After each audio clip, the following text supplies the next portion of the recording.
श्री कृष्ण गोविंद हरे मुरारे, हे नाथ नारायण वासुदेव। कार्तिक मास की दिव्य कथा श्रृंखला के तीसरे दिन में सभी श्रोताओं का स्वागत है। पहले दिन हमने जाना कार्तिक मास का महत्व, दूसरे दिन सुना दीपदान और स्नान का महात्म्य, और आज की कथा में हम सुनेंगे क्यों कार्तिक मास भगवान विष्णु को प्रिय है और क्यों एकादशी तिथि को उन्होंने सबसे श्रेष्ठ माना है। तो चलिए कथा सुनते हैं। सत्यभामा ने कहा, हे प्रभु, आप तो सभी काल में व्याप हैं और सभी काल आपके आगे एक समान हैं। फिर ये कार्तिक मास ही आपको मासों में श्रेष्ठ क्यों है? आप सब तिथियों में एकादशी और सभी मासों में कार्तिक मास को ही अपना प्रिय कहते हैं, इसका कारण बताइए। भगवान श्री कृष्ण ने कहा, हे भामिनी, तुमने बहुत अच्छा प्रश्न किया है, मैं तुम्हें इसका उत्तर देता हूँ, ध्यानपूर्वक सुनो। इस प्रकार एक बार महाराज बेन के पुत्र राजा पृथु ने प्रश्न के उत्तर में देवर्षि नारद से प्रश्न किया था और इसका उत्तर देते हुए नारद जी ने उसे कार्तिक मास की महिमा को बताते हुए कहा, हे राजन, एक समय शंख नाम का एक राक्षस बहुत बलवान एवं अत्याचारी हो गया था। उसके अत्याचारों से तीनों लोकों में त्राही त्राही मच गई।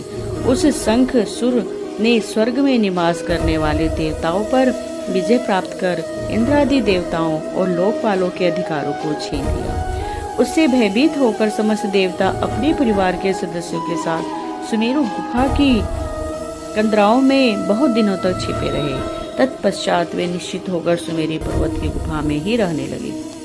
उधर जब शंखासुर को इस बात का पता चला कि देवता आनंद पूर्वक सुमेरु पर्वत की गुफा में निवास कर रहे हैं, तो उसने सोचा कि ऐसी कोई दिव्य शक्ति अवश्य है जिसके प्रभाव से वे अधिकारहीन यह देवता अभी भी बलवान है। सोचते सोचते वह इस निर्णय पर पहुंचा कि वेद मंत्रों के बल के कारण ही देवता बलवान हो रहे हैं। यदि इनसे वेद छीन लिया जाए तो वे बलहीन हो जाएंगे। ऐसा विचार कर शंखासुर ब्रह्मा जी के सत्यलोक से शीघ्र ही वेदों को हर लाए। उसके द्वारा लाए जाते हुए भय से उसके चंगुल से निकल भागे और जल में समा गए।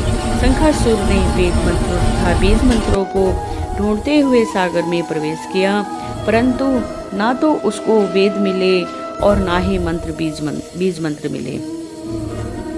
जब शंखासुर सागर से निराश होकर वापस लौटा तो उस समय ब्रह्मा जी की पूजा की सामग्री लेकर सभी देवताओं के साथ भगवान विष्णु की शरण में पहुँचे और भगवान को गहरी निद्रा में जगाने के लिए गाना बजाना करने लगे और धूप गंध आदि से बारंबार उनका पूजन करने लगे।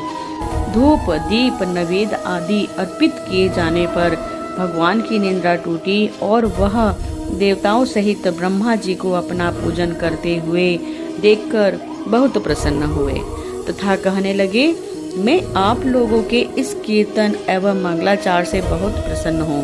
आप अपना अभिष्ट वरदान मांगिए, मैं अवश्य प्रदान करूँगा। जो मनुष्य अश्विन शुक्ल की एकादशी से देवोत्थान एकादशी तक ब्रह्म मुहूर्त में उठकर मेरी पूजा करेंगे और तुम्हारी ही भांति मेरे प्रसन्न होने के कारण सुख की प्राप्ति होगी।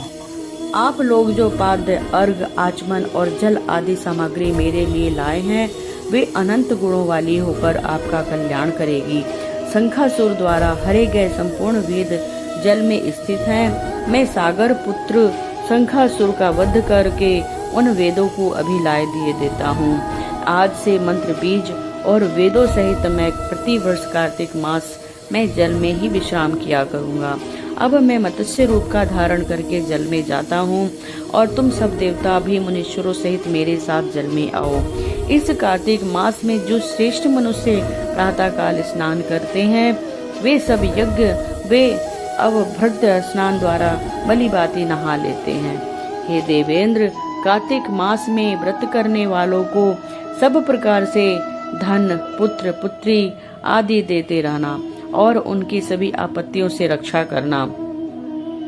हे धनपति कुबेर, मेरी आज्ञा के अनुसार तुम उनके धन धान्य की वृद्धि करना, क्योंकि इस प्रकार का आचरण करने वाला मनुष्य मेरा रूप धारण कर जीवन मुक्त हो जाता है। जो मनुष्य जन्म से लेकर मृत्यु पर्यंत विधि पूर्वक इस उत्तम व्रत को करता है, वह आप लोगों का भी पूजनीय है। कार्तिक शुक्ल पक्ष की एकादशी को तुम लोगों ने मुझे जगाया है, इसलिए ये तिथि मेरे लिए अत्यंत प्रियदायिनी और माननीय है। हे देवताओं, यह दोनों व्रत नियम पूर्वक करने से मनुष्य मेरा सानिध्य प्राप्त कर लेते हैं। इन व्रतों को करने से जो फल मिलता है वह अन्य किसी व्रत से नहीं मिलता। अतः प्रत्येक मनुष्य को सुखी और निरोग रहने के लिए कार्तिक महात्मा और एकादशी की कथा सुनते हुए उपयुक्त नियमों का पालन करना चाहिए। आज की कथा यहीं पर समाप्त होती है। भगवान विष्णु इस पावन कार्तिक मास में हमें ऐसी शक्ति दें कि हम एकादशी का व्रत भाव पूरा करें और भक्ति और सेवा के मार्ग पर सदा चलें। आपका आशीर्वाद हमारे जीवन में प्रकाश, शांति और समृद्धि भर दे।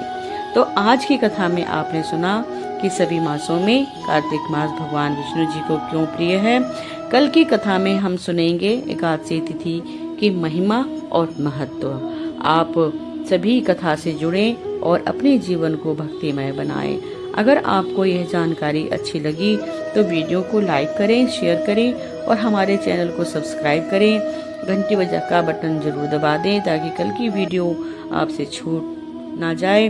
कल एक नई कथा, एक नए नियमों के साथ आपसे फिर मुलाकात होगी। ओम नमो भगवते वासुदेवाय नमः।